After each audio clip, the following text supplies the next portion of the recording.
Hello, Kang. Yes. I'm Andrew. I'll take you through your IELTS test for today.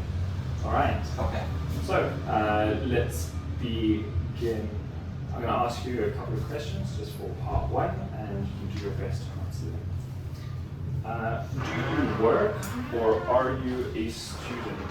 Right now I'm a student in Hangchun Elementary School. It is one of the elementary school near around here. Okay, fantastic. Thank you. And do you have any future plans after school? Right now I don't have any future plan, but I think that I will keep learning in the university, and for the work I haven't think about it yet. Okay, fantastic. Well, there's always time.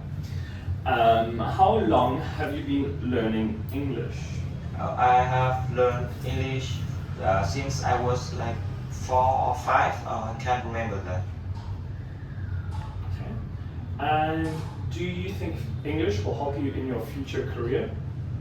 Yes, I think so, because right now many companies using the people who know English, and it will be hard to find a great job with high salary if we don't know English.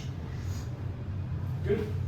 And what skill would you like to improve in your English ability? I think I have to improve writing skills, because the Vietnamese essay and the English essay is different.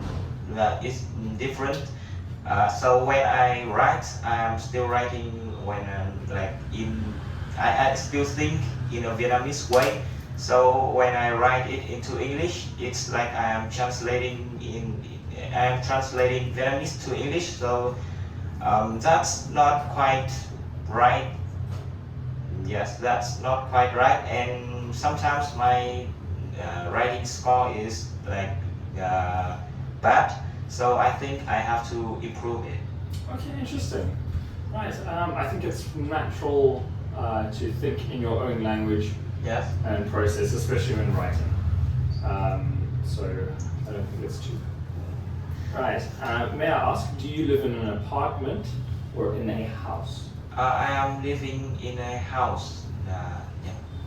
Okay. And can you tell me about your neighborhood? Do you like it? My neighborhood, I have lots of neighborhoods. They are near my house, and in my opinion, they are very kind.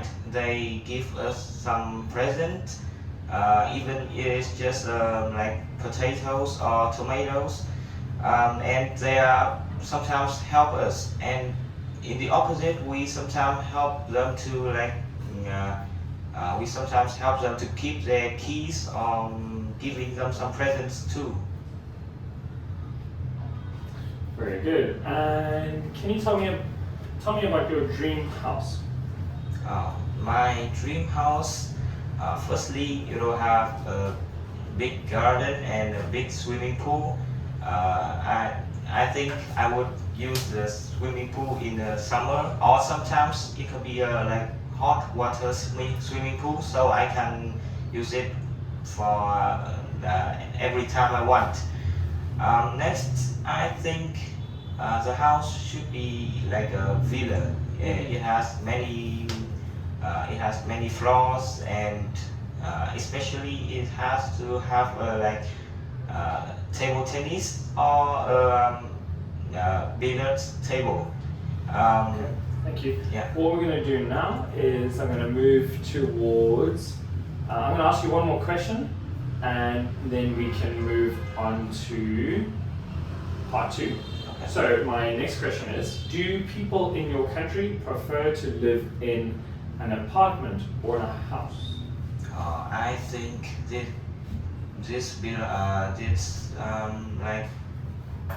I think people in my country prefer to live in a house more than an apartment. But However, some people don't have lots of money to buy a house, so they have to buy or hire an apartment to live. And some people, if they have money, I think that they will buy their own house. Interesting thoughts. We're going to move on to part 2. So for part 2, you will have 2 to 3 minutes to talk on your own about a given topic. I will first read the topic to you, and then I will show you the topic and go through it one more time, and you will have 1 minute to take some notes and prepare for your quick chat. Yes. So, you'll be given 1 to 2 minutes to complete this next speaking section. I want you to describe a book that you have enjoyed because you had to think a lot. Excuse me. So I want you to describe a book that you have read in the past that has made you think. Okay. Alright, so it can be any book that's helped you in maybe a spiritual way or in school. Okay. You need to tell me what this book is or was, why you decided to read it, and what reading this book made you think about. Okay. And explain why you enjoyed reading this book. So I'll explain it one more time and you can have a look. Okay. So I want you to describe a book that you have enjoyed reading because you had to think a lot. You should say what this book was, why you decided to read it, what reading this book made you think about, and lastly, explain why you enjoyed reading this book. Okay.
Thank you very much.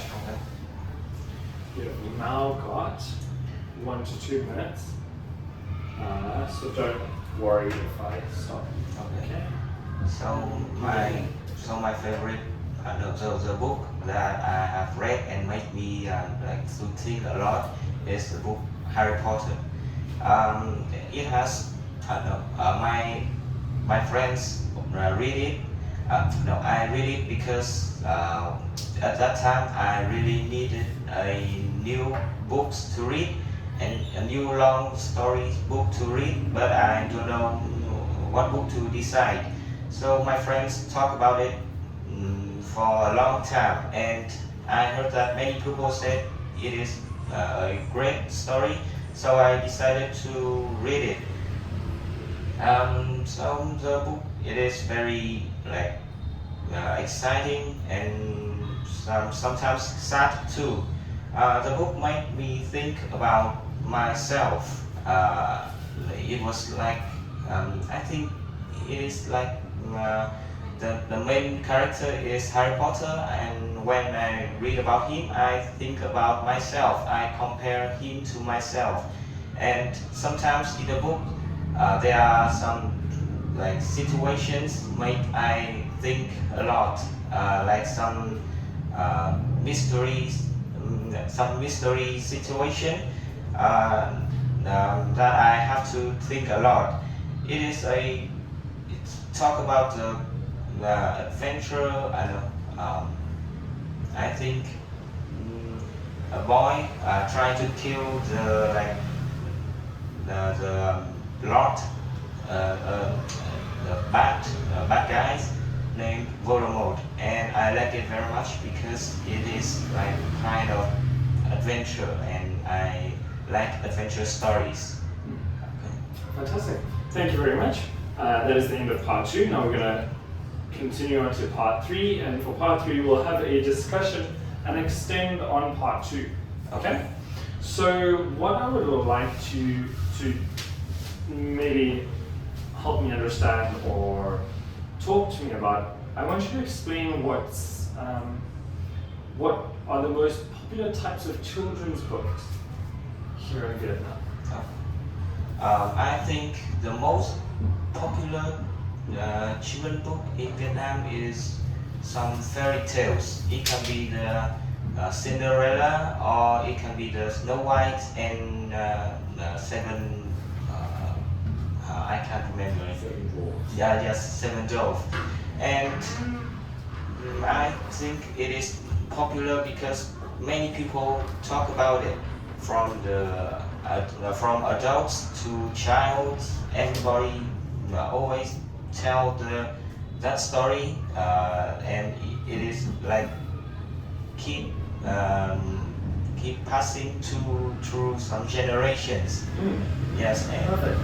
And follow-up question, do you think that movies that are based on children's books have a positive or negative impact on children? I think this might have, I think that this has both benefits and drawbacks. So the benefits is that children can imagine more about the books, and it is easier for children to understand the book. And the drawback is sometimes they make the script more horror, make the script more horror and bloody, so it is not for the children. They have a tendency to do that, don't they? Now, I want to ask you, adding to that, what are the benefits of parents reading books to their children? Firstly, I think that it may help the parents to understand their child more, and this is a time to parents to educate their children too. Some parents, I know that in some Western countries, parents always read books for their child every night, but in Vietnam I rarely to see it, and I think that is the cost to make the Vietnamese parents don't understand their child. All right, and for the last question, how popular are electronic books in your country? I'm not really sure, but I think that about 80% of the books we can find in the bookstore, we can find it on the internet, and I think it is quite popular. But however, I rarely see someone taking the Kindle out. I rarely see someone reading books with their phones or their computers or their Kindle, and yes, I think so. Fantastic. Well done. That is the end of our speaking test, and you've done very well. Fantastic. Thank you very much, Mr. Max.